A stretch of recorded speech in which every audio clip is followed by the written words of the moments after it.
Welcome to the new TaraElla Cons report, the counterpart to my LibLib report. In the LibLib report, I talk about liberal and libertarian ideas and visions, and how we can apply them in the 21st century West. In this new series, I will focus on conservative philosophy in a similar way.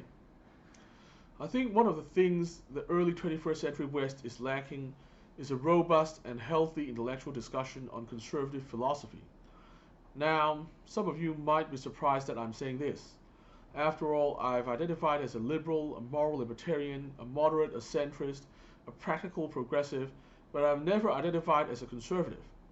Moreover, I have many disagreements with what is considered conservative politics in the contemporary West. So why would I have any use for conservative philosophy? Let's be honest. If you're a moderate or a centrist of any kind, you're at least partially conservative, because you essentially believe in balancing conservatism with progressivism. If you are a liberal, then you are committed to be open-minded to conservative points of view, and if they are indeed the most sound views, you will allow them to win in the marketplace of ideas via the natural process of competition.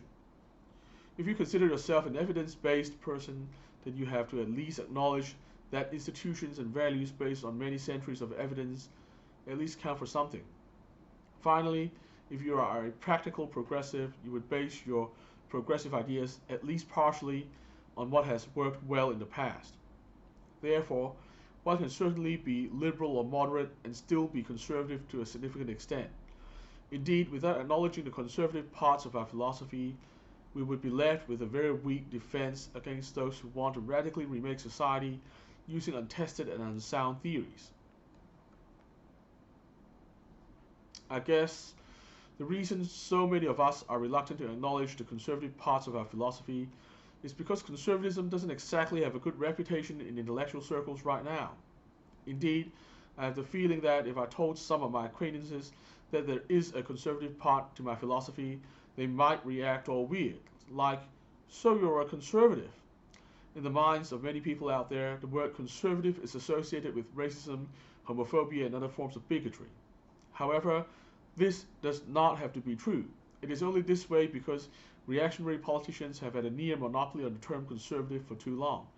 And this monopoly is undeserved, too, because in recent years, reactionary politics have often been anything but conservative in the original sense of the word. Another reason why we shouldn't shy away from acknowledging our own conservatism is that the ongoing lack of a healthy appreciation for conservative philosophy has led to the rise of a deeply reactionary style of so-called conservative politics. This is actually the biggest reason why I'm speaking out on this topic now. Conservatism is part of the natural temperament of many people, and if it isn't allowed to be acknowledged and respected in a healthy way, it is going to be expressed in a deeply reactionary way, one that reflexively blocks all proposals for progress, and even yearns to turn the clock back by decades. The lack of a healthy conservatism, one that can reassure people that the fundamental things about their society are safe, will leave many people with no option but to embrace a reactionary attitude.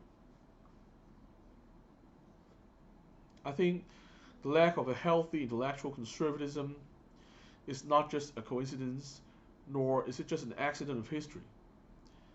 Rather, back in the 1960s and 70s, a generation of students became so disillusioned with society they thought that everything radical was great and everything conservative was evil. Some of them eventually became very influential among intellectual circles, and their efforts shifted the Overton window there so far to the radical side that any kind of conservatism essentially became marginalized. I believe it's time we address this era and actively seek to welcome a healthy dose of conservative philosophy back into mainstream intellectualism. That's all for today. I'll be back next time to discuss another big idea. Remember, on this show, the personalities don't matter. It's the ideas that matter. Until next time, remember to resist conformity and stay positive. Our future depends on it.